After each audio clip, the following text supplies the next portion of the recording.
महोदय। आरम्भं करोतु कृपया। वक्रतुण्ड महाकाय सूर्यकोटिसमप्रभा निर्विघ्नं कुरु मे देव सर्वकार्येषु सर्वदा।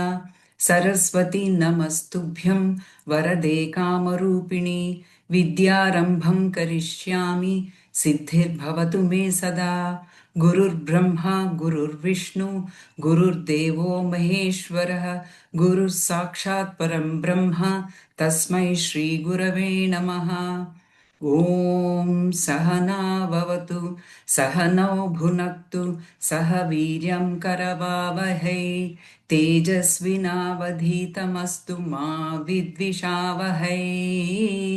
ॐ शान्ति शान्ति शान्तिः। हरिः ॐ श्रीगुरुभ्यो नमः। हरिः ॐ। धन्यवादः महोदय। धन्यवादः महोदय। अस्तु, अद्य प्रायः रामनारायण महोदय आगन्तुं न शक्नोति। किञ्चित् अभ्यासान् कुर्मः इति मम मनसि अस्ति। गत अभ्यासवर्गे परह्यः कस्य विषयस्य अभ्यासम् अभवत्? मिश्राभ्यासं कुर्मः महोदय। हर्ष महोदय प्रश्नान् लिखित्वा सा पृच्छति, वयं चर्चां कुर्मः, उत्तरम् अपि दद्मः। के विषयाः?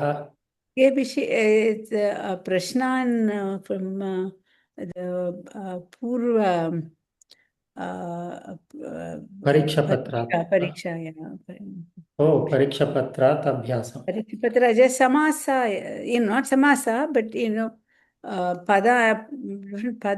padani, and then she has the answers, but परन्तु छन्दस्य विषये अभवत् वा अभ्यासः? not yet. We haven't done that. हर्ष महोदय, छन्दसः विषये अभ्यासम् अग्रे करोति वा भवती? करोमि, किन्तु समयः अस्ति चेत् अद्य कर्तुं शक्नुमः वा? कोऽपि इच्छति वा? अद्य कुर्मः वा अभ्यासं छन्दसः विषये? इदानीं मिलित्वा एव। मम समीपे किमपि न मिलित्वा किमपि कानपि श्लोकान् स्वीकृत्य मिलित्वा। Yeah, we can do that. So I'm asking what topic people want to revise. So I have some shlokas. We can do the chandas for that. Or we can take the old question paper and revise that. Anything.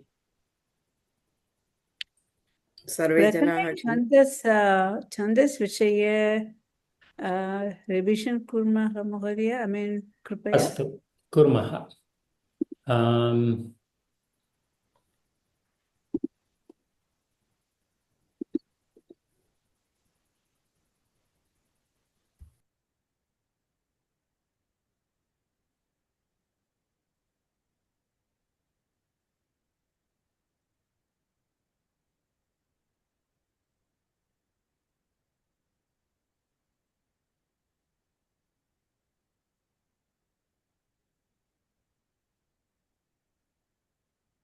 मम सङ्गणकं दृश्यते वा? आम्, दृश्यते। अत्र महोदयस्य slides सन्ति। एतत्तु वयं कक्षायां कृतवन्तः। अत्र प्रयत्नं कुर्मः। अत्र इन्द्रवज्र अस्ति वा न वा इति। इति श्लोक गृहकार्यं दीयते। गृहकार्य अस्ति वा? आम्। अस्तु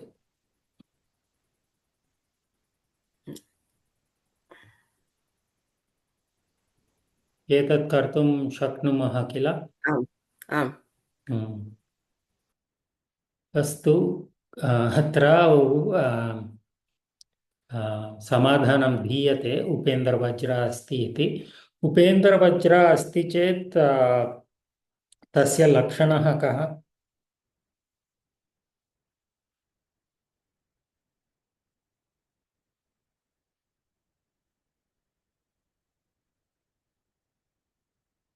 एकादश लक्षणानि कानि? एकादश अक्षराणि सन्ति किल आम् प्रतिपादे। तदनन्तरं प्रतिपादस्य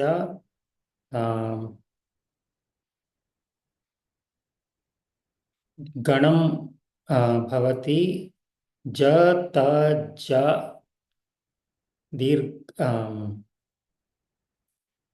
दीर्घं दीर्घं दीर्घः दीर्घः जगणः तगणः जगणः। अस्तु प्रयत्नं कुर्मः।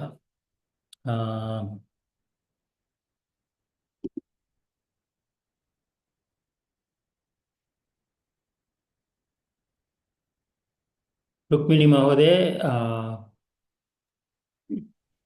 आरम्भं कर्तुमिच्छति वा? आं महोदय। पा इति लघुः,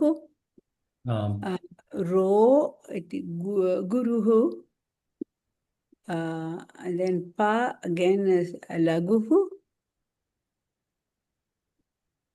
द्वितीय पा परो पा इति लघुः।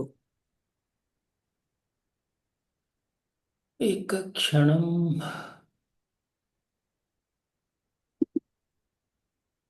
पा इति लघुः। खा रा द्वे अपि गुरुः गुरुः लघुः।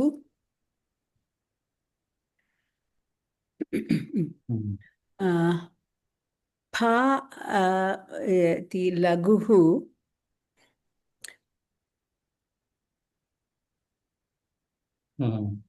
ला इति गुरुः,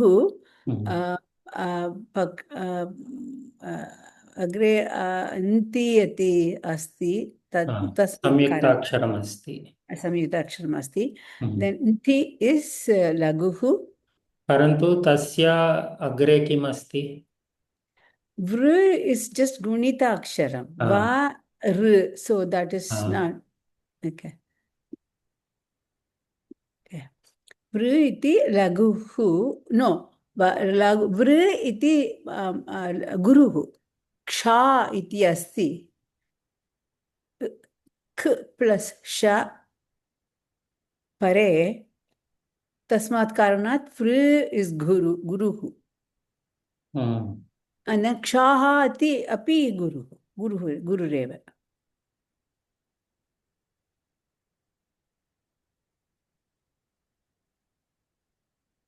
एकक्षणम् अत्र इरेजर् कुत्र अस्ति?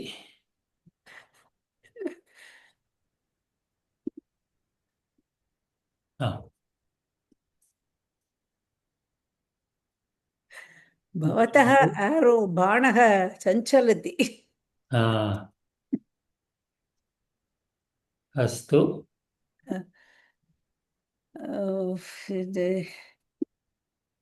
गण not gana laghu, I have to draw the picture.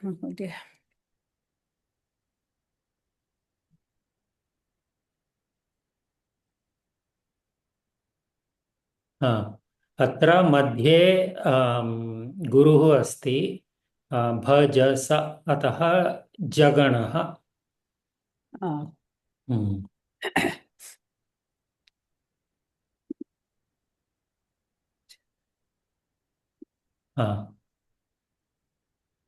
अग्रे तगणः, यरत, तगणः। जगणः पुनः जगणः ಮತ್ತೆ गुरु गुरु गुरु गुरु ज त ज गुरु गुरु गुरु गुरु कति अक्षराणि सन्ति 11 एकादश 11 अग्रिमपादम् एतत्तु एवमेव भवति पूर्वतन परोपकाराय so वहन्ति the same thing महोदय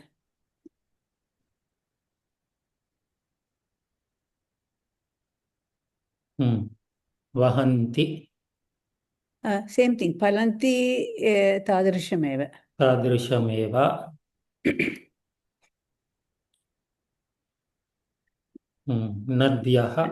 नद्यः अपि वृक्षाः इव अत्रापि जत ज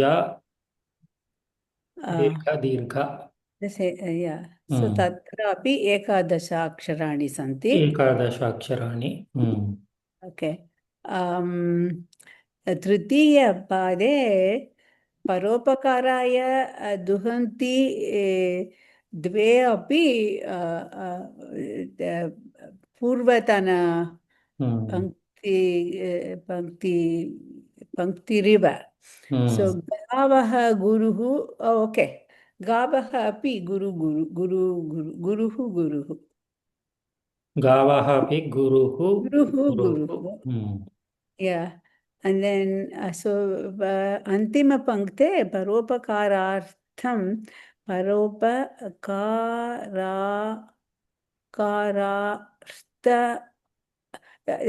अनुस्वारः अस्ति न दृश्यते परन्तु अस्ति ओके so तदपि same pattern गुरुः वा लघुः रा इति गुरुः थाम् अपि गुरुरेव अनुस्वारः अस्ति चेत् अनुस्वारः अस्ति चेत् गुरुः किल गुरुः that's what गुरुः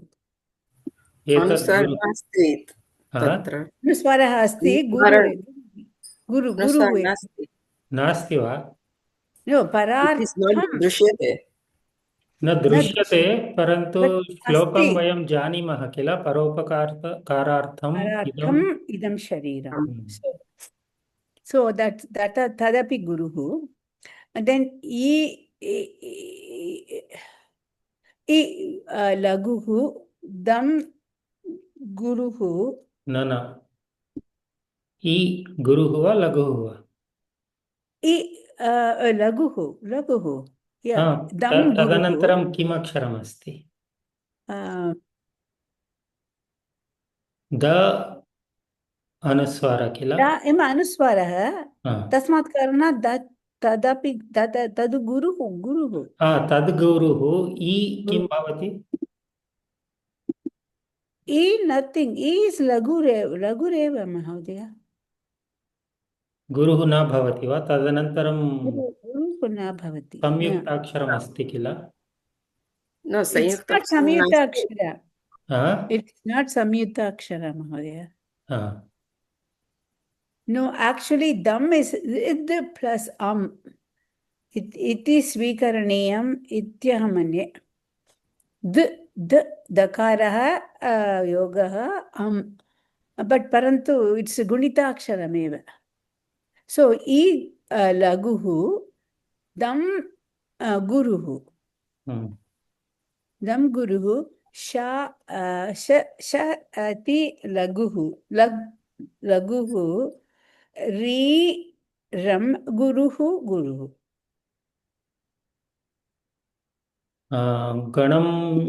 गणस्य निर्णयं कुर्मः अत्र गणस्य अपि सेम् थिङ्ग् महोदय सेम् थिङ्ग् कथं सेम् थिङ्ग् जात गुरुः एव no if this is Guru, then this will become Ma. Yeah. That's different. The last one is different. परन्तु एतत्तु उपेन्द्रवज्रस्य उदाहरणमस्ति परार्थं that's good No, परोपकारार्थम् इति गुरुः महोदय. Laguna, Guruhu. That's what I wrote. Yeah, you're right, yeah. So this will be Magana. Katham. No,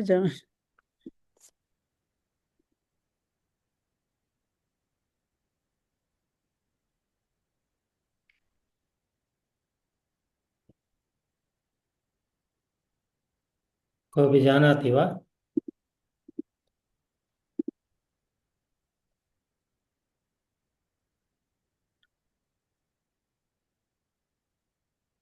No, Mahodaya, tham api laguhu.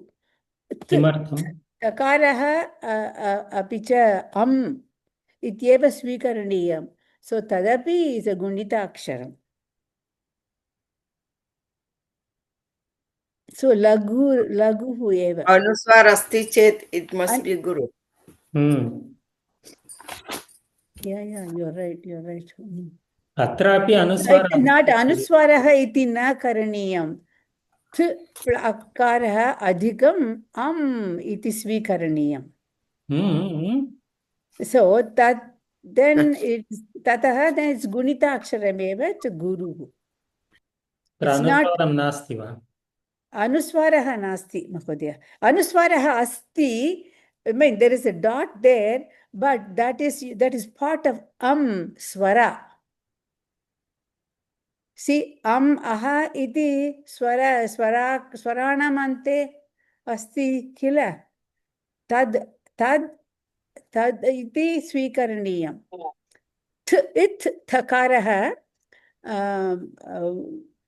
महाप्राण थकारः अधिकम् So it is a गुणिताक्षर. न अत्रापि दकारः अस्ति, अनुस्वारः अस्ति. Anuswara na. That is why it is lagu. We took it as dakaraha adhikam So that's why it became lagu. No, it's guru. Mahodaya. Vadatu. పరోపకారార్థ మిదం అనుకుంటానండి. పరోపకారార్థం ఇదం, పరోపకారార్థమిదం. So maybe then it becomes karartha becomes laghu and me becomes laghu. Then it follows Upendra Vajra. పరోపకారార్థమిదం మిదం శరీరం అండి. सम्यक्. मी अत्र मी अस्ति. लघु मी. एवं न कर्तव्यम् अत्र. So tha refa लघु आगच्छति तत्र. अत्र इकारं न मी अस्ति. मी भवति. आम्. धन्यवादः. मी अपि लघु एव. No. See, the only thing that we are discussing is this. So if it is me, then this becomes that becomes okay. Laghu. Okay. अस्तु. अत्रापि ज त ज दीर्घ अस्तु उपेन्द्रवज्र. अस्तु, अग्रे गच्छामः वा? अस्तु.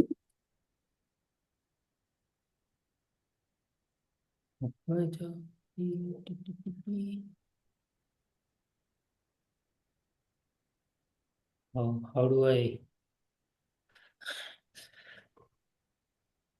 erase my annotations?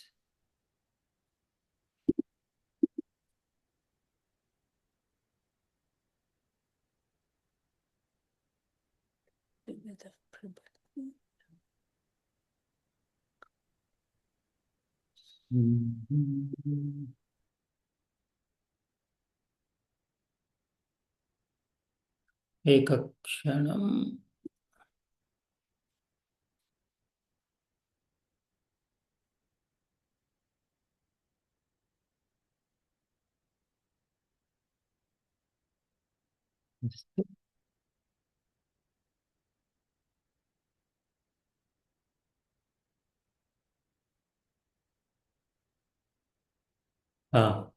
एतत्तु अस्माकं रघुवंशस्य श्लोकमस्ति किल। एकातपत्रं जगतः आम् प्रभुत्वं नवं वयः कान्तमिदं वपुश्च अल्पस्य हेतोर्बहु हातुमिच्छन् विचारमूढः प्रतिभासि मे त्वम्। नंदिनी वदति भवान् तु युवकः अस्ति। अल्पकारणात् किमर्थं प्राणान् त्यागं कर्तुम् इच्छति त्वं मूढः अस्ति इति नंदिनी वदति। श्लोकस्य तात्पर्यम् पश्यामः। अत्र छन्दः कः इति। सुधा महोदय, भवती कर्तुम् इच्छति वा? आं महोदय। ए गुरुः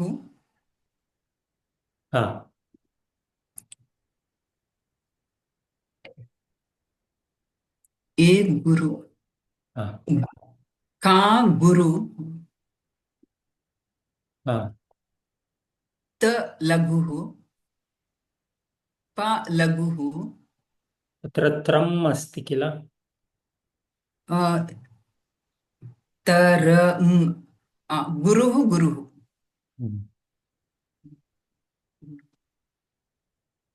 च लघुः ग लघुः लघुः एव। लघुः गुरुः प्र भूत्वं लघुः गुरुः गुरुः प्र लघुः गुरुः गुरुः गुरुः एंड गुरु।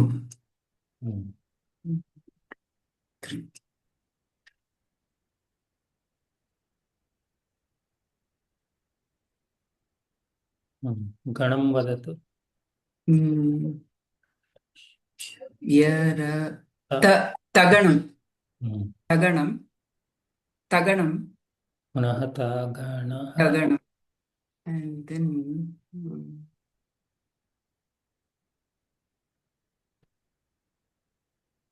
तगणं जगण किल। भज जगण जगणं जगणं and then कति अक्षराणि सन्ति? 11। 11। अनन्तरं लघुः नो नो या लघुः गुरुः लघुः गुरुः गुरुः कान्त लघुः न्त नकारः तकारः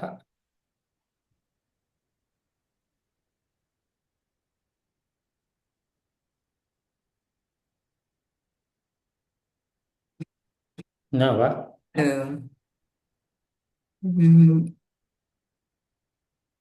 प्रथमम् अक्षरम् अत्र प्रथमम् अक्षरं किम्? का का। द्वितीयम् अक्षरं न्त गुणिन्ताक्षरं वा संयुक्ताक्षरं वा? संयुक्ताक्षरम्। अतः गुरुः लघुः लघुः गुरुः लघुः गुरुः गुरुः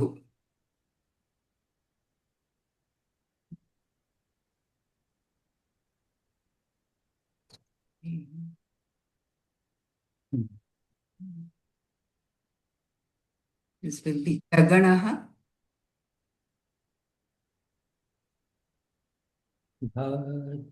जगणः किल? आं महोदय. हम्म. Jaganaha. And then Yaratan. Naganaha. Naganaha. Yaratana.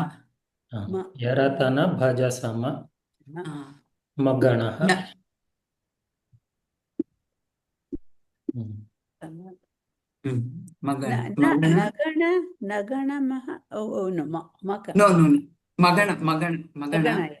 Magana.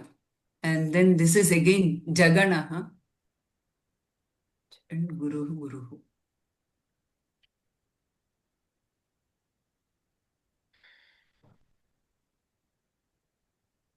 Ekadasha Aksharani. प्रथम पादं तु ततज दीर्घ दीर्घ गणः कः? छन्दः Indravajra. Then ज वयं न पठितवन्तः. अत्र महोदय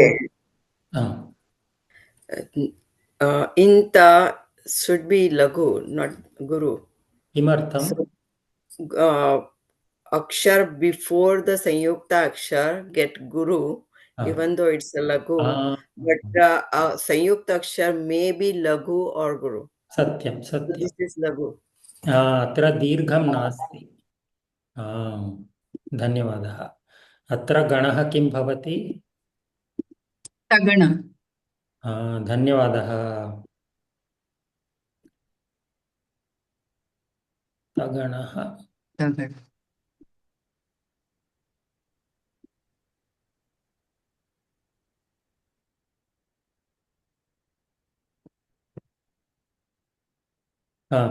ज त ज अस्ति चेत् उपेन्द्रवज्र. ततज is Indravajra. ततज इन्द्रवज्र. जतज उपेन्द्रवज्र. अहं न लेखितुं शक्नोमि. किमर्थम् इति अहं न जानामि. अत्र तगणः अस्ति. किमर्थं लेखितुं न शक्नोमि?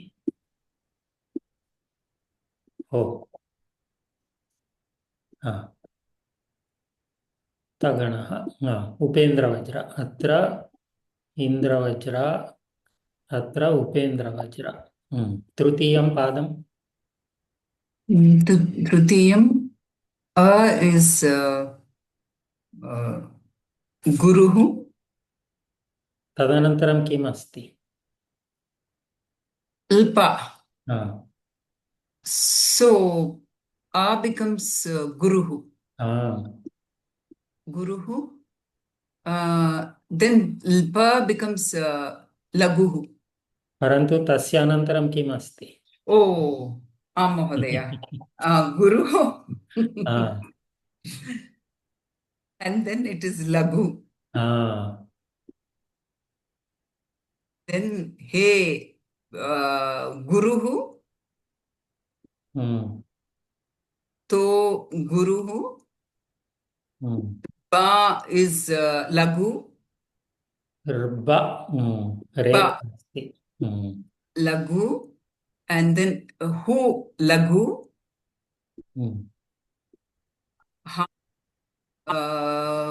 गुरुः. तु लघु.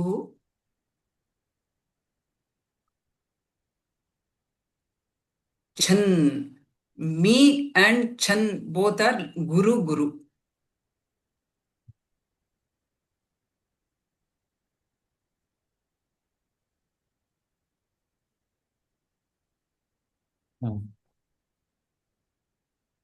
This is the tataja. तगणः. तगणः. जगणः. अजस. जगणः. दीर्घ दीर्घ. इंद्र. इन्द्रवज्र इन्द्रवज्र इन्द्रवज्र अन्तिमं पादम् I'm sure it will be like उपेन्द्रवज्र करोतु कृपया करोतु आं महोदय वि लघुः चा गुरुः र मू no ra is लघुः मू डः गुरुः गुरुः then pra is pra is गुरुः कथं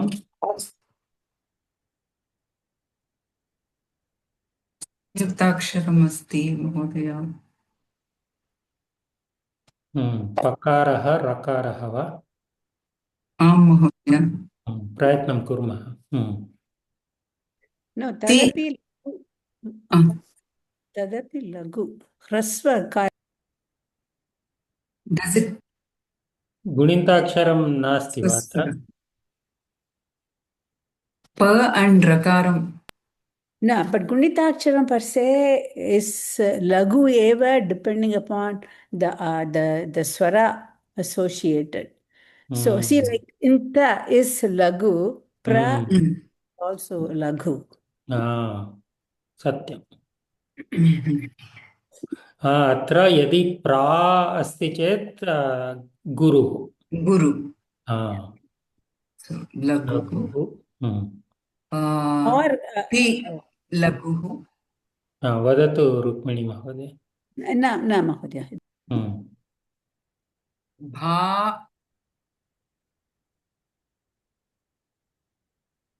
गुरुः एव गुरुः सि लघुः मे गुरुः त्वं गुरुः so it is like ja ta ja upendra ja ta ta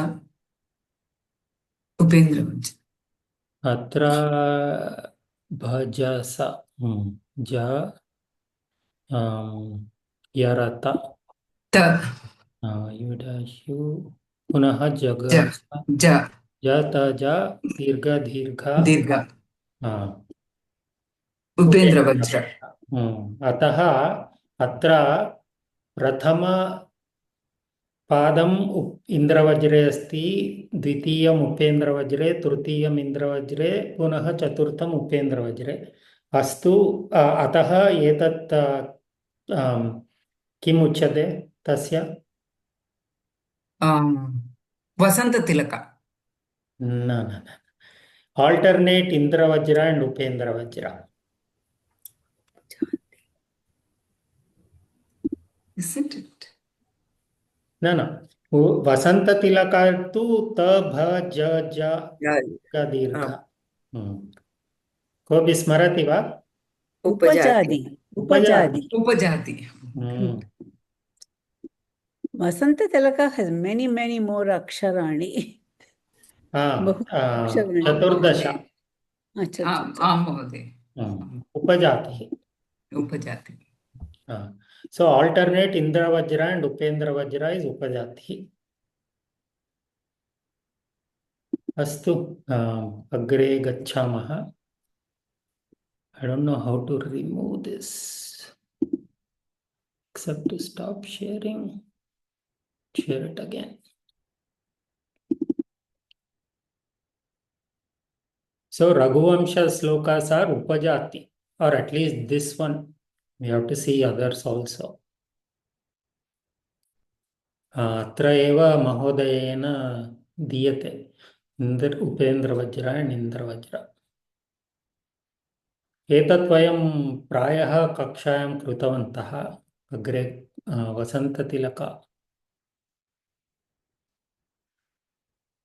वसन्ततिलकायाः अभ्यासं कुर्मः वा योऽन्तः प्रविश्य I think we did. Tarangaramaniya Jatakala. Nirantara Vibhushita.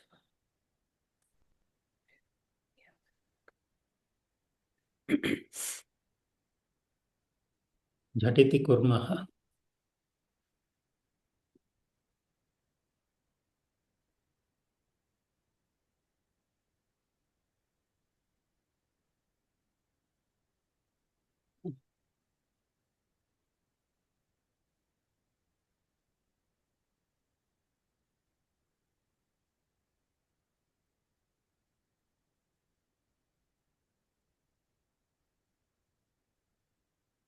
हर्ष महोदय कर्तुमिच्छति वा? प्रयत्नं करोमि. सो एकक्षणं महोदय, एकक्षणम्. तत्र I want to show some space.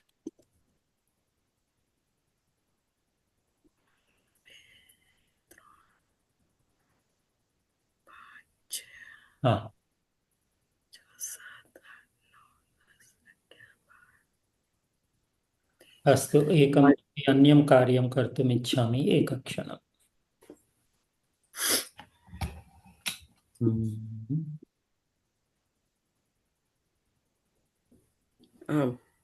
तदपि सम्यक्. हाँ. सो प्रथमं पङ्क्त्यां प्रथमं सोपाने अक्षराणां गणना करणीयम्. सो अत्र 14 अक्षराणि सन्ति प्रथमं पङ्क्ते. 14. द्वितीयसोपानं लघुगुरुनिर्णयं कर्तुं. सो यो गुरु अन्तः गुरु प्रलघु वि ह्रस्व अस्ति किन्तु तदनन्तरं संयुक्ताक्षर अस्ति, अतः गुरु लघु लघु लघु वा गुरु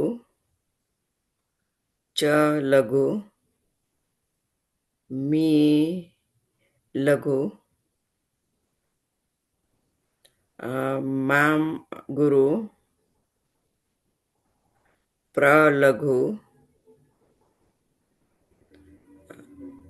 सुगुरु ताम गुरु ताम गुरु. अत्र ओके. सो 14 अक्षराणि सन्ति. आम्.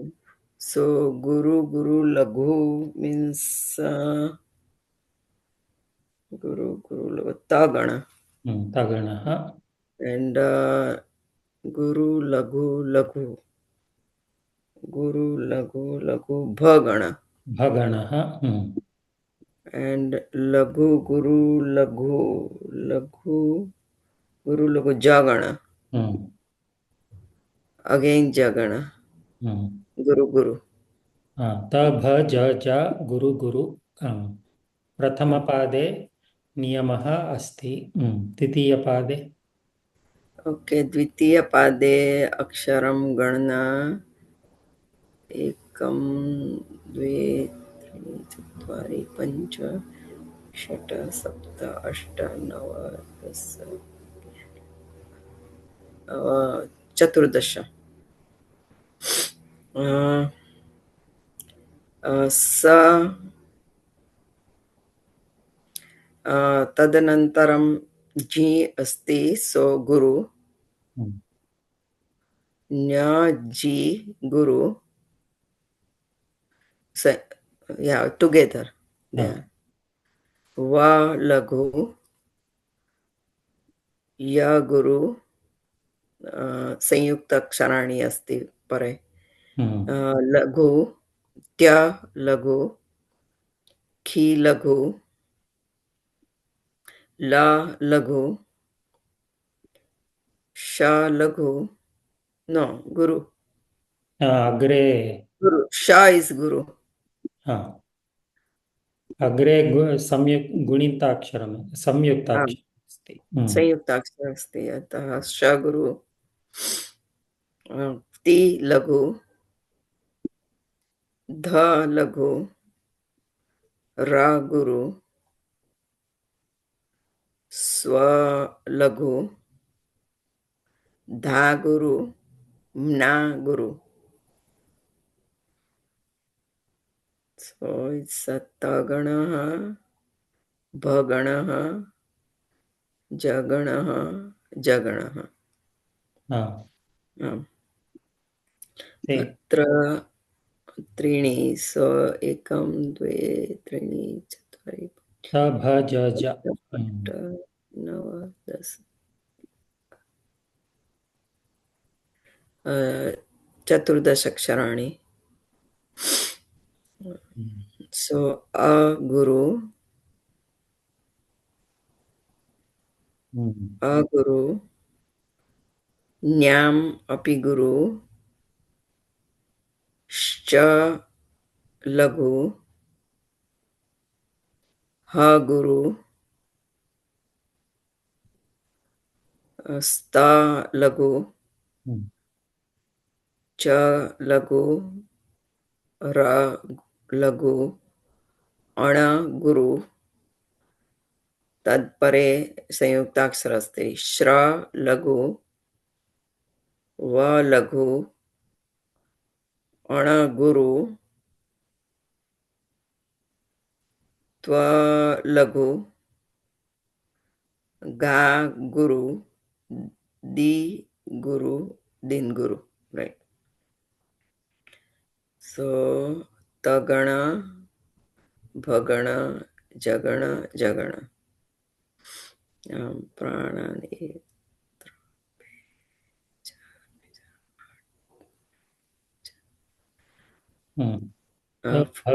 चतुर्दश. चतुर्दश अस्ति वा अन्तिमपादे? आम्, अन्तिमपङ्क्ते अपि चतुर्दश अस्ति. सो प्रा गुरु, अणान् गुरु, न लघु, मो गुरु, भगव. नान् इति एकमेव अक्षरमस्ति। नान् इति एकमेव अक्षरमिति स्वीकर्तव्यं किल? भगव लघु लघु त्रीणि. ते गुरु, पू लघु, रु शा अस्ति. गुणिताक्षरमेव अत्र। आम्, सो गुरु लघु एव किल रु, किन्तु क्ष शा पुरुषाय. So if it is ekameva padam, then तत्र किञ्चित् क्लेशः अस्ति. शाति न गुणिताक्षर. शकारः. Yeah, then laghu, ru is laghu, sha is guru, ya is laghu, tu is guru, bhyam is guru.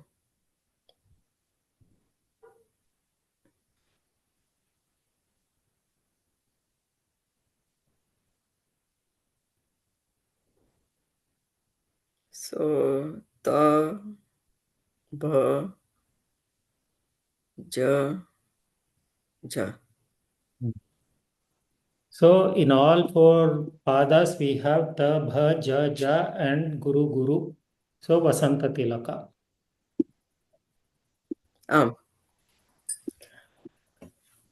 Ta, bha, ja, ja.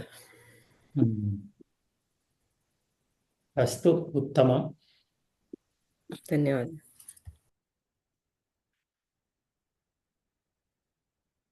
How to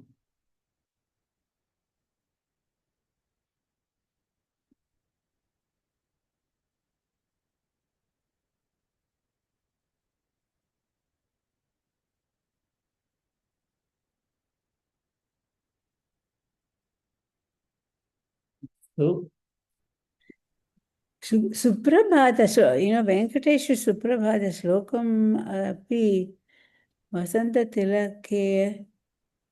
Evam va. It sounds the same, Kausalya, प्रशांत महोदय, इदानीं भवान् कर्तुम् इच्छति वा? आं महोदय। स एकक्षणम्।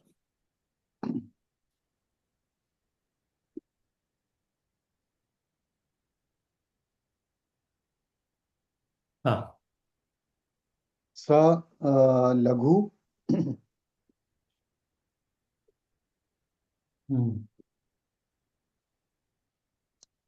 कति अक्षराणि सन्ति? कति?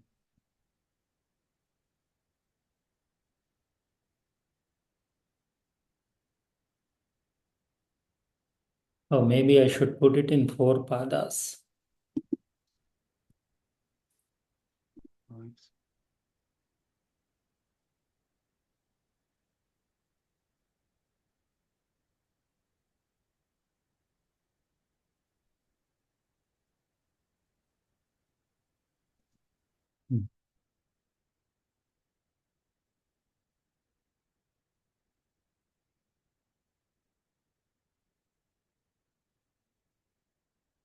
हाँ,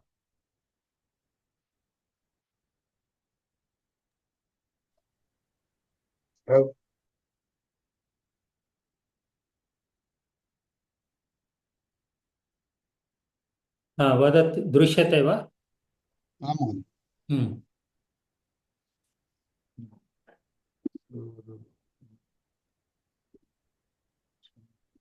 आरम्भं करोतु महोदय।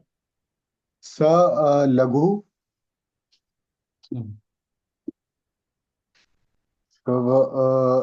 गुरुः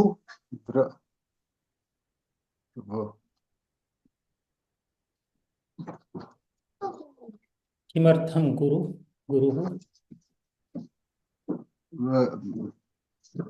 संयुक्ताक्षरं परन्तु लघु संयुक्ताक्षरात् पूर्वम् अक्षरं किं भवति? लघु वा? सकारः?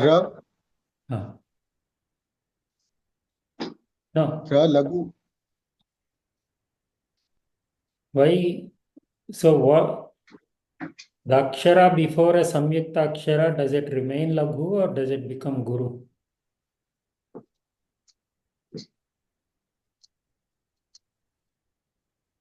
That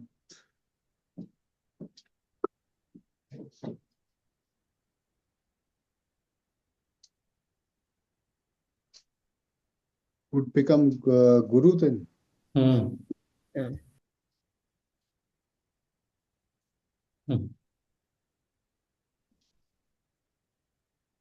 Ma laghu. No, you have to look at the next akshara also. Okay. Tadanantaram kim asti? Okay, anantaram संयुक्ताक्षरम् अस्ति।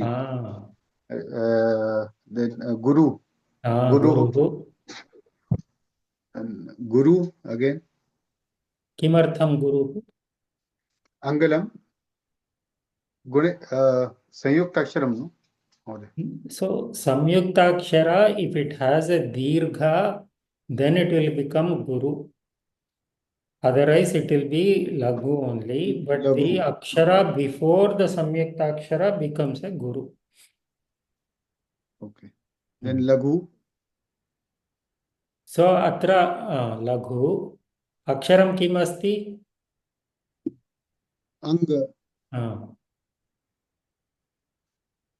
Then laghu. Ma guru. No, again angala. Yeah, guru. Yeah. Then laghu. Kimartham laghu? Tadanantaram kim asti aksharam? Okay, then it's संयुक्ताक्षरम. So then guru and then guru. कति अक्षराणि सन्ति?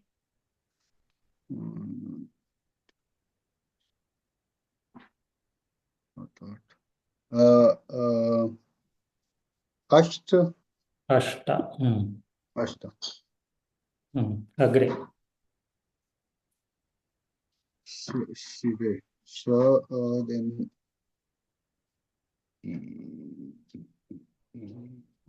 लघु.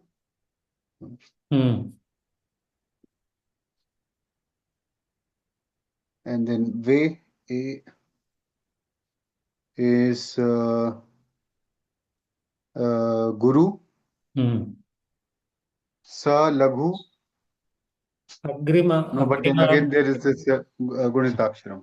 Then it would be then guru. Laghu. Then so then again laghu guru. Why? So no. Sorry, laghu.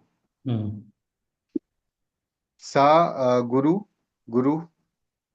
He is then laghu. Okay. Guru.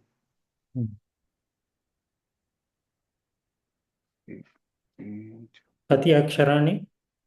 अष्ट.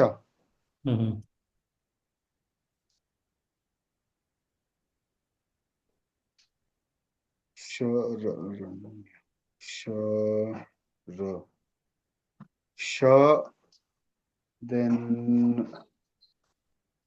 laghu.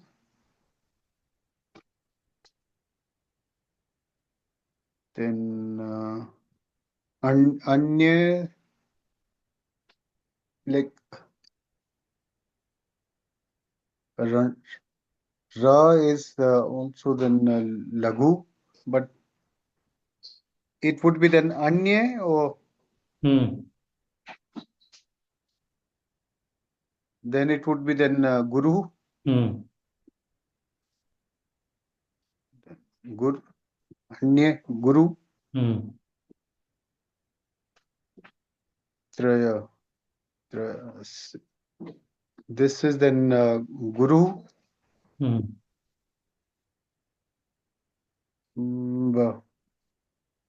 Guru. Why? K. K is Gunitaksharam. Samyuktaksharam nasti kila. Then laghu. See, this can be a Samyuktakshara, but as long as it does not have a Dirgha and it is not followed by another Samyuktakshara, it will be Laghu only. Laghu.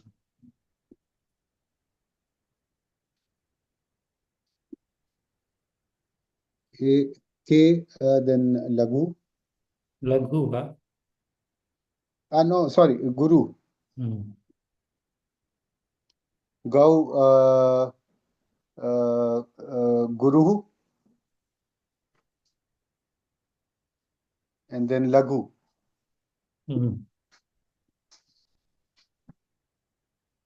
Mahoday, Padante, it should be Guru.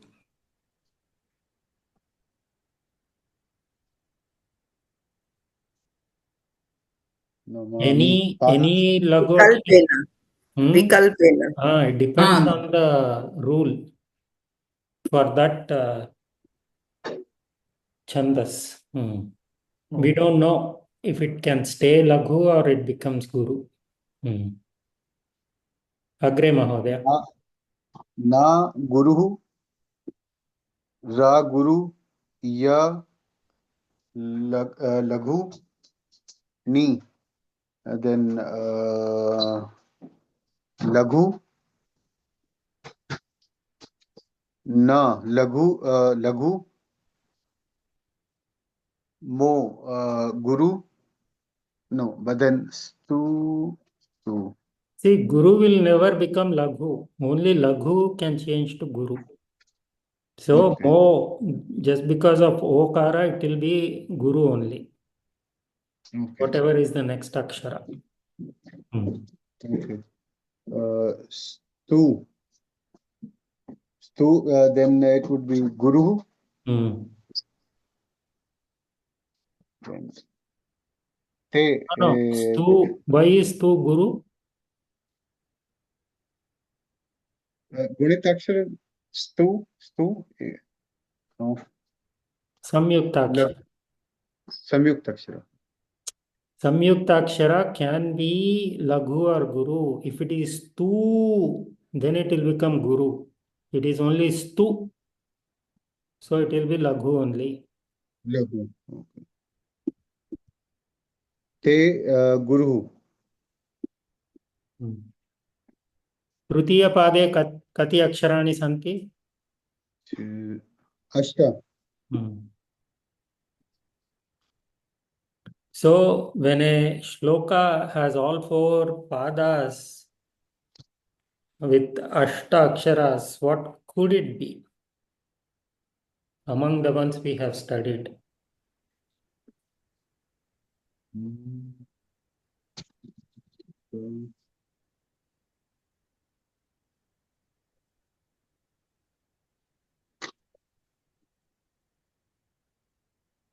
कोऽपि स्मरति वा? अनुष्टुप् छन्दः। प्रायः तस्य अन्ये नियमाः अपि सन्ति किल? प्रथमं नियमं किम्? पञ्चमम् अक्षरं लघु भवेत् अस्ति वा न वा पश्यामः। आं महोदय। पञ्चमम् अक्षरं लघुः।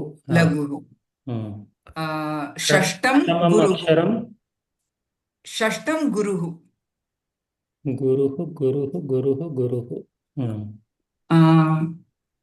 द्वितीयपादे चतुर्थपादे सप्तमं लघुः।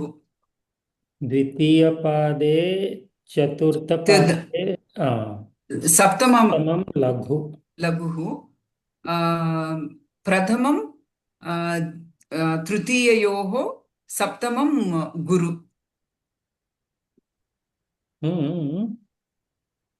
प्रथमपादे तृतीयपादे सप्तमं गुरुः।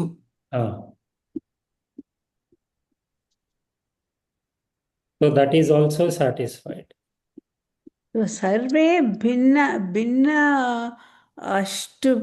अनुष्टुप् जातयोः सेम् जातीनां सेम् समान नियमः एव?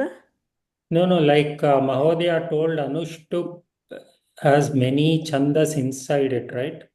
Yes. So for the 256. 256. Mahodaya. So this is the ones that we have learned. That's all.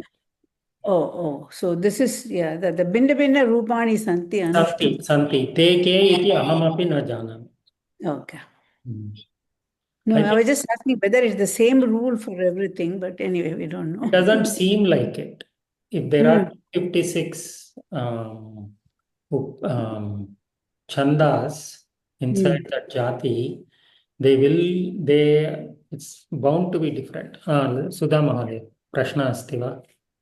Mahodaya, the fourth point is padasya ante hrasvasvarah guruh bhavati.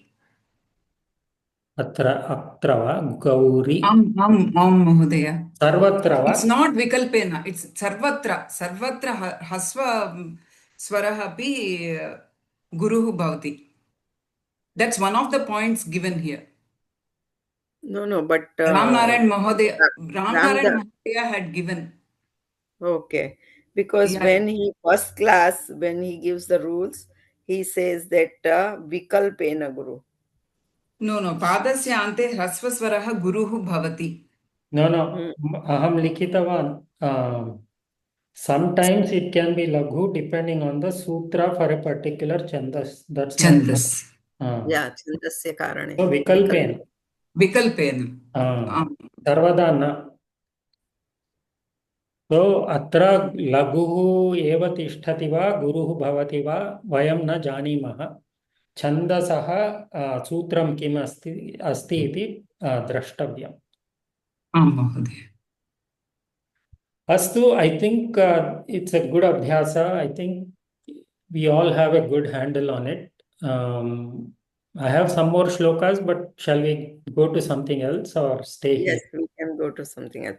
And another thing I want to mention over here, sometimes what they do, that whatever is Guru Bhavati, like Anuswara, Visarga, Akshar before Sanyukta Akshar, first note down that Guru and then you can do regularly.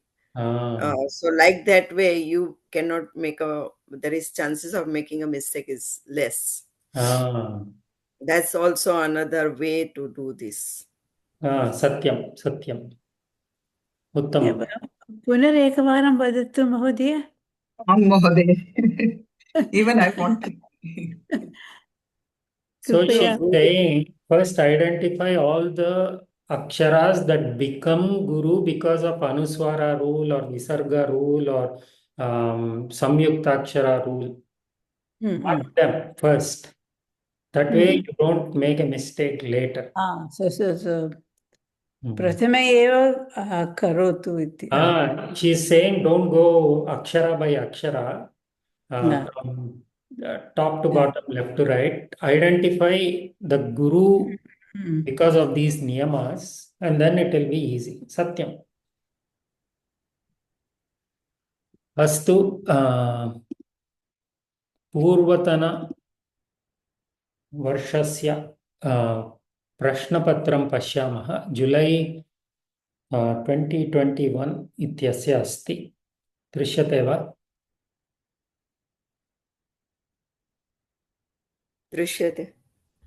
एतत्तु सुभाषितात् अस्ति इति अहं मन्ये. सुभाषितेषु नो चेत् कथायाम् अस्ति प्रायः.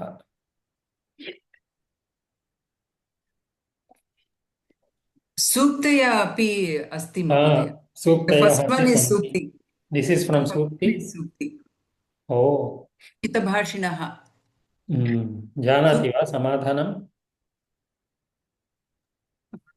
प्रकृत्या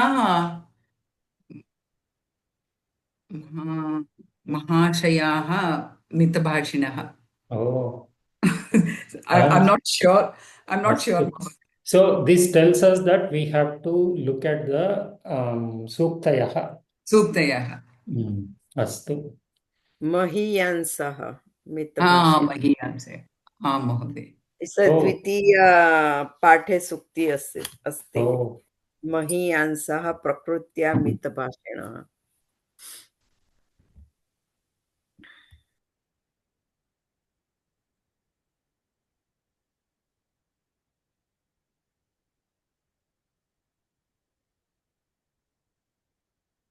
अस्तु. परस्परसम्बन्धान् मेलयत.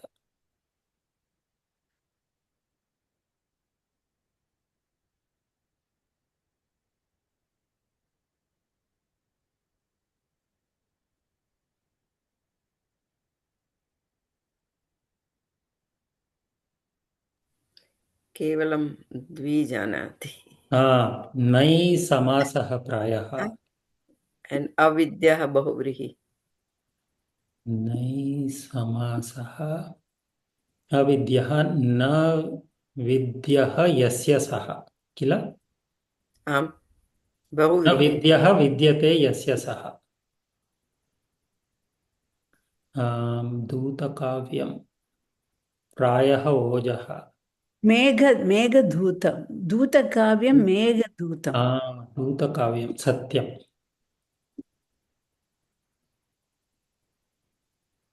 समासभूयस्त्वं वैभाषिकाः. Perhaps हीनयानं. कथं जानाति भवती? Guess. Is it in the book?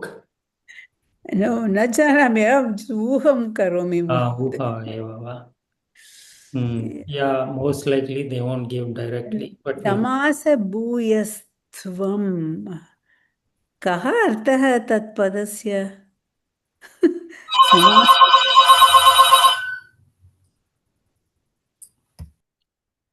अहं न जानामि. That must be Ojaha. Hmm. Ojaha ityukte Tejas, huh? Hmm. Ojas, Tejas, Dyutitara. Okay. Ojas, Samasa Bhuya. Artham न जानाति चेत् कथं. So this one, Hinayanam and Vaibhashikaha. So there is one more topic, Vangmaya Parichaya or something like that. If we know that, then we can select this, and then this will be the default option that is left out. But this I don't know what it is. Bhuyastvam. It is a quality, the Bhuyastvam iti. I think we should go for Vigraha Vakya and Vyakarana part, because if we don't read this, we cannot know. Correct.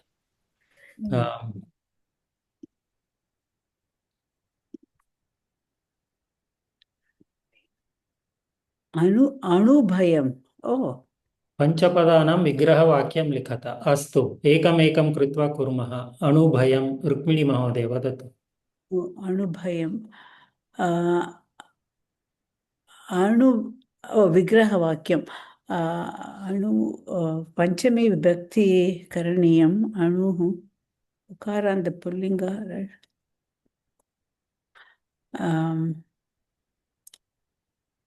Guru. Oh my God, Panchami Vibhakti ka. Guru. Guru Shabdavati. Guruna, Gurave, Guroho, Guroho. So Guroho Bhayam. Anoho Bhayam. Bhayam. Samasah अस्ति वा अत्र? Tat samasta. Samasam. Panchami tat Purusha.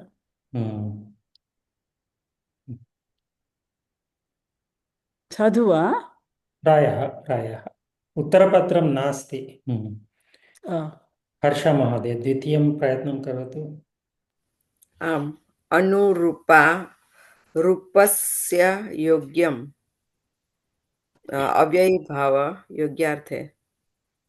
रूपस्य योग्यम अनुरूपम. सत्यम्, अव्ययी भाव योग्यार्थे. But Mahodaya, Avyayi Bhava, it should not have Rupa. It should be Anurupam. Because Okay, it doesn't have Vibhakti. Rupa, this is Strilinga asti. We can't say that. Anurupa. Yeah, Avyayi Bhave answer should be in Avyayi Padam. Parantu, can there be a avyaya that ends in a dirgha akara?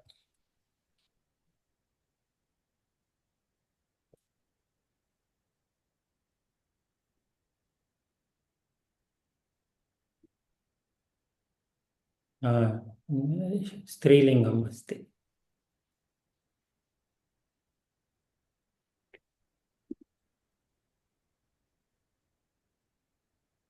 अस्तु.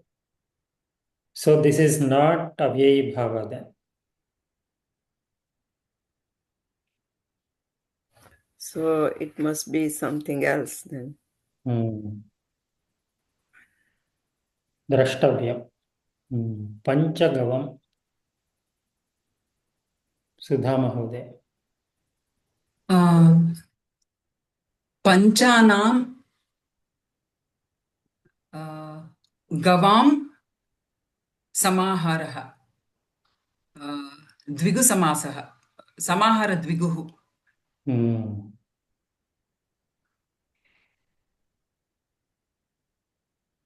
Samyaka. प्रायः. Panchanam Gavam Samaharaha. गवां वा गवानां वा? अहं विस्मृतवान्. ओकार गो शब्दः अस्ति। गो शब्द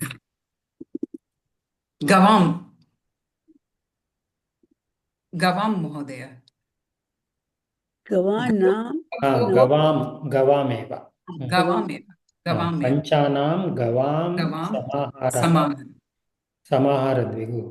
द्विगुः प्रशान्त् महोदय शुभाशुभानि शुभाशुभानि शुभम् अशुभम्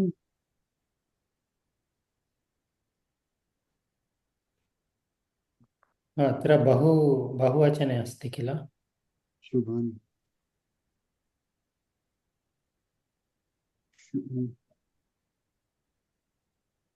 शुभा अशुभा शुभा शुभा अशुभा दो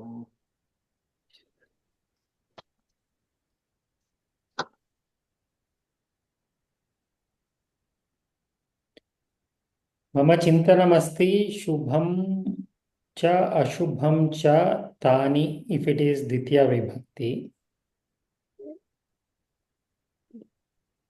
इतरेतर शुभानि च अशुभानि च because it's bahuvachane api. That if we take it as prathama vibhakti. Prathama dvitiya will be the same. Napumsakaling. No, in Dvitiya we have to add tani, right? Yeah. Astu.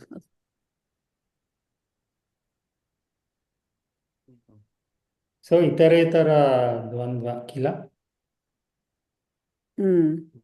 Aniccha.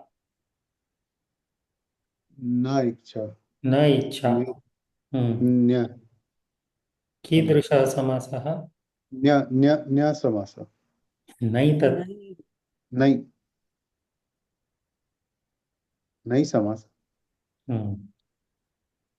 नै तत्पुरुषः नै बहुव्रीहि न इच्छायाः एव विषयः अस्ति किल. So yeah, so no, but if it's we don't know sambandhe it could be yeah. We don't okay. Yeah, sambandhah nasti, so tatra I mean sambandhah na drishyate, so we'll do nai tatpurusha only. Yeah, okay. Meghashyamah Meghah iva shyamah, so it's a karma dharayah. I don't know, there's a Sambhavana Avadharana, one of those things. I never remember the name. Iva Shyama. Visheshana Purva Pada Karma Dharaya. This is Visheshana Purva Pada? If it is Visheshana Purva Pada, then it will be Meghaha Shyamaha. So, no. So, it's Avadharana. This is Avadharana or Sambhavana. I don't remember though. I get confused between those two, Mahodaya. One is Eva. Harsha Mahodaya. Kidrisha Samasaha.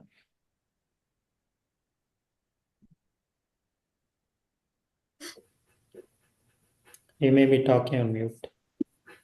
Oh, yeah. So, Megha Iva Shyamaha. So, Upamana Purvapada. Upamana Purvapada. So, darkness like that of a cloud. Satyam. Upamana Purvapada. Karmadhara. उत्तर पदो like Megha is Shyam. No, Megha is cloud. Megha is cloud. Shyama is darkness. Yeah. Cloud is dark. So what kind of cloud it is? It could be like this Karm No. Other way. Megha iva Shyamaha. Darkness like a cloud. Mahodaya, Prashnaha. Megha iva Shyamaha. See, Megha iva Shyamaha is Tatra, Megha, like Prashant Mahodaya said, it could be a white cloud, the cumulus clouds and all that. See, it has to be a rain cloud to be dark. So Megha Iva Shyamaha, like the, see, there are two Without things. Sandarbha, we can do many things. Yeah. Like Gajananaha, it's not Gajananaha. Gajasya Ananam Iva Ananaha Yasya Saha. See? Right. So we don't have the Sandarbha. So most likely the easiest one is Megha Iva Shyamaha. But we can do your way also. Next one is easy. Upada Samasaha. Bhaim Karodi, yeah. Adhanaha also is Nai. Nai Bahuvrihi. Adhanaha. Dhanam na vidyate yasya saha.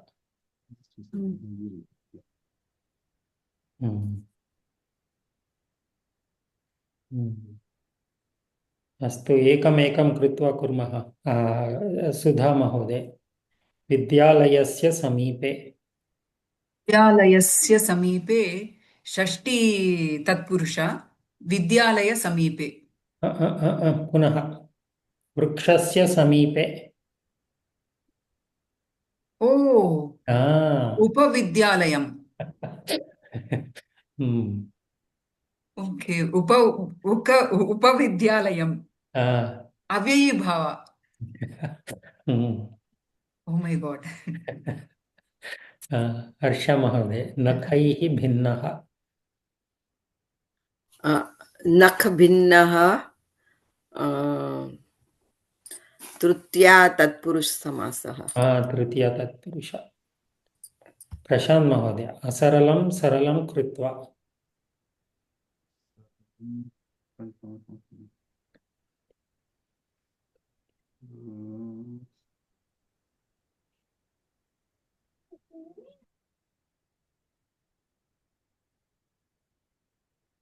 अशुक्लं शुक्लं कृत्वा I think that was the example we saw in the class. Then Sarlam. सरलीकृत्य Sarli. समास नाम कः नाम किं कोऽपि जानाति वा गतिसमासः गतिसमासः सरलीकृत्य रुक्मिणी महोदय पाणि च पादौ च एतेषां समाहारः so पाणिपादं कः समासः समाहारद्विगुः so in समाहारद्विगु it will be पाणिपादम् even though it is Ditya Dvivachanam here and Dvivachanam here. So the Samaharam will be Ekavachanam. Samahara Dvandva. No. It's So not Dvigu. Oh, yeah, okay. Samahara Dvandva. Dvandva. Dviguh nahi.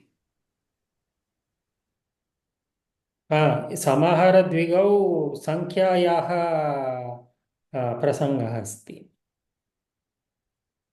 पञ्चगवम् सत्यं समाहारद्वन्द्वः Dvandva. Oh, yeah. Pani cha padau cha etesham. So samahara dvandva. Okay. So the samastha padam should be Ekavachanam. I think Pani it's always padaha. But it'll become bahuvrihi, right? I forget these things. no, this is samahara dvandvaha. So the what is the samastha padam? Ekavachanam panipadam. Panipadam or that tadapi napumsakalinge asti.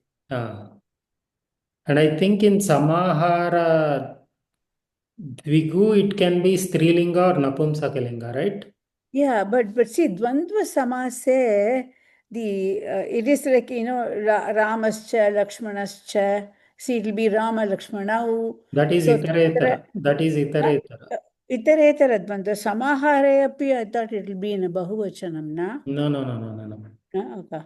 Harsha Mahodaya smarati va? So it is ekavachanam and is it always napumsakalinga in Mahodaya. Always Napunsaklingam. Always. Sarvadai. And in samahara dvigu it can be napumsakalinga or strilinga, right? Sometimes pullinga, Mahodaya. Sometimes pullinga, but Sometimes. mostly strilinga or napumsakalinga. Strilinga or Napusakalingam, right. But Ahan, this is Sarvada ahan chef. Napusakalingam. Samahara Dvandva is always napumsakalinga. Dhanyavada. Lakshmi cha Saraswati cha. This is itaretara dvandva. So Mahodaya, it should be Lakshmihi cha or Lakshmish-cha. There is a visarga missing there. No, it's this is also okay. Sometimes this is fine. This is fine. So Lakshmihi, it's not Lakshmihi, huh? No, let's not get distracted. This is fine. Okay. Okay. Kim bhavati? Samastapadam kim bhavati? So Sudha Mahoday. Lakshmi Saraswatyau. Nadi Nadyau. Lakshmi Aha Saraswati. samatha. Itaretara dvandva samasa. Harsha Mahoday. Krishnam mukham yasya saha. Krishna mukhaha. Sastyartha samanadikaran bahuvrihi. Rukmini Mahoday. Prathama cha sa kakshya cha prathama kakshya karmadharaya. So when it has cha, and then also tad shabda in the appropriate vachana and linga and vibhakti, it will be karmadharaya. If it doesn't have that sa, if it is only prathama cha, kaksha cha, then it will be dvandva.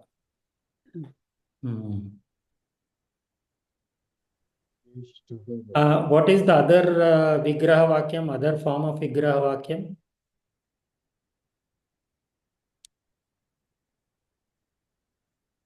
Rukmini Mahoday. Pratamacha kakshya.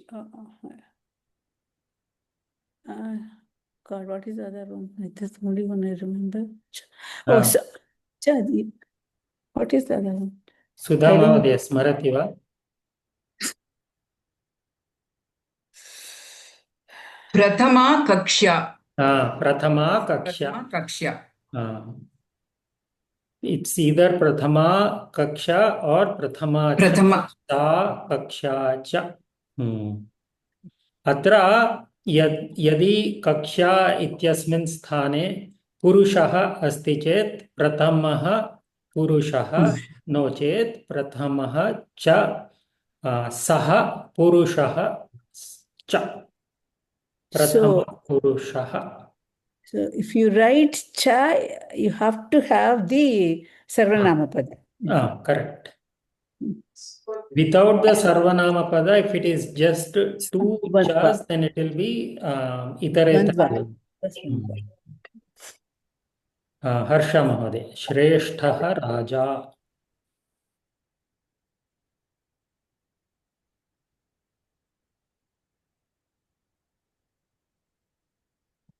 You may be talking on mute again. Shreshta Raja, Visheshana Purvapada, Karmadharaya. Punaha Samastapadam ekavaram punaha vadatu. Shreshta Raja. Raja va? Rajyaha, no? Shreshta Rajaha. Sorry, Shreshta Raja. Mahan Raja, Maharajaha. Right. कीदृशः समासः? Visheshana Purvapada, Karmadharaya. So Raja and one other padam will change its form. So Raja will become Rajaha.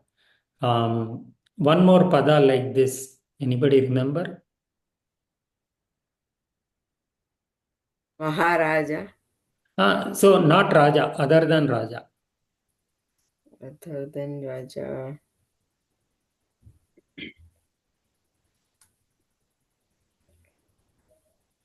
Sakha. Shreshtaha Sakha. Shrestha Sakha. ह्यः एव मया दृष्टम् अतः एव स्मरामि. God, so much to read, Mahodaya. शुद्धं Oh, yes. शुद्धं वा इति लिखत सुधा महोदय. We don't know this, we don't know this. Samskrita Sahitya Harsha We'll Charitam leave it. This is all Vangmaya Parichayam. Uchitam So the Uttaram. grammatical, they're asking for the grammar part of it. No, no. No, no, Am Mahodaya. no. See, Udhesi. Trivikrama Bhatta. No, no. Sangatihi. Okay. Karuna. Yeah. That's true. That's true. It's that actually we have not studied. We have not read. This we can do. Mata. Yeah. That's what I'm asking Sudha Mahodaya to do this.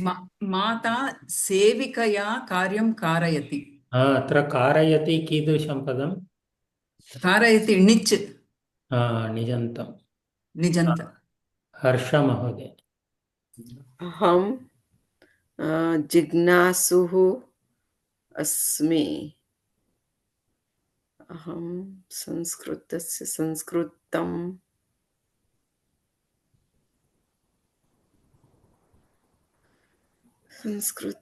or संस्कृतस्य for संस्कृतस्य.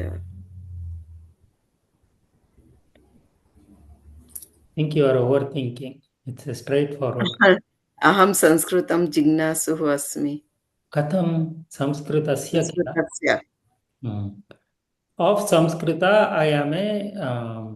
So this is what type of pada is this? Jignasu is the sananta pratyaya. Sanati. Gnatum ichuhu. Yatum ichuhu jignasu. Rukmini Mahodaya. Jalam ruchivat asti. Kimartham? It is with ruchi. Kimartham ruchi mat nasti? It doesn't sound right. Oh, yeah, I haven't listened to the Akila Mahodaya's class yet. No, this is not all. No, all of this is not Sanadi. So Mishra. Mat is a. I think ruchi is ikaranta asti ataha vat iti bhavati. नियमः कः एकवारं स्मारयतु. इकारान्त प्रातिपदिकम् अस्ति चेत् अन्ते इकारान्त अस्ति चेत् वत् भवति. अकारान्त अस्ति चेत् मत् भवति. I think.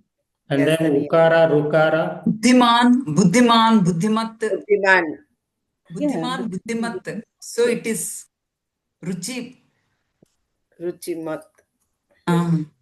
So ikaranta asti chet buddhiman, buddhimati, right? So I told other way. Buddhimat ne buddhimati. So when will it be man? Ek minute, ek nimisham. I will tell you. Ruchivat. Mahodaya, Vidyavan. Yeah. Okay. So buddhi ruchimat. No, ruchivat meaning it's like a iva iti connotation maybe.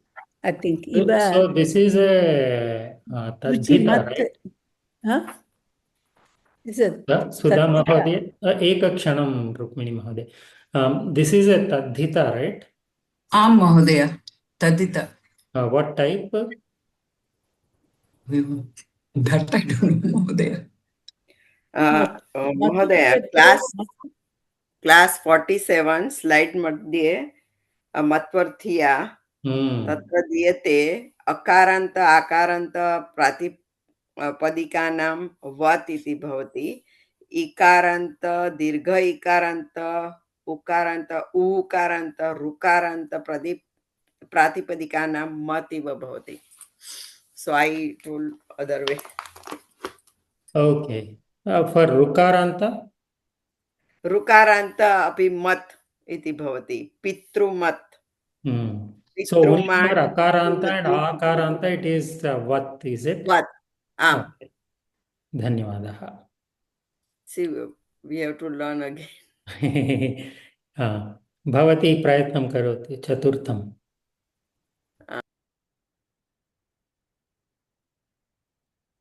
जनेषु जनेषु उत्तमः वक्ता विरलतमः. तरप्तमप्. तरतमप्. But तरः यदि द्वयोः मध्ये एकं अस्ति चेत् विरलतर. It is among all one. That's why it's a viralatamah. So tamaha is the best. So taraha is between two. Between two.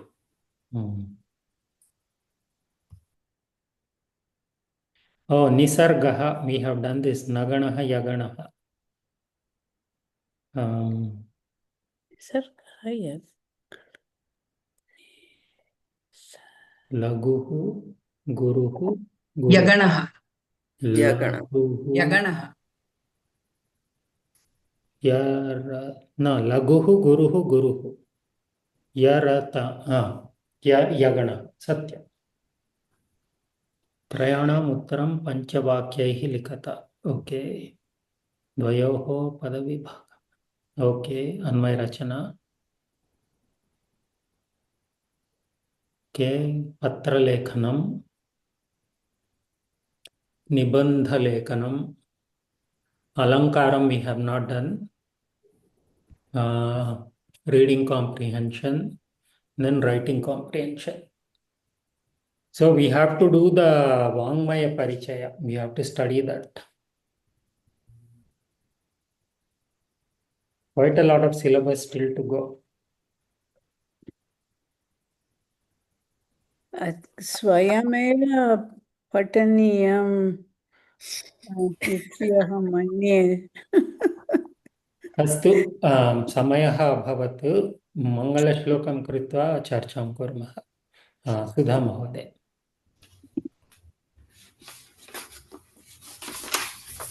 ॐ पूर्णमदः पूर्णमिदं पूर्णात् पूर्णमुदच्यते पूर्णस्य पूर्णमादाय पूर्णमेवावशिष्यते. ॐ शान्ति शान्ति शान्तिः. हरिः ॐ श्रीगुरुभ्यो नमः. हरिः ॐ. धन्यवादः महोदय. धन्यवादः महोदय.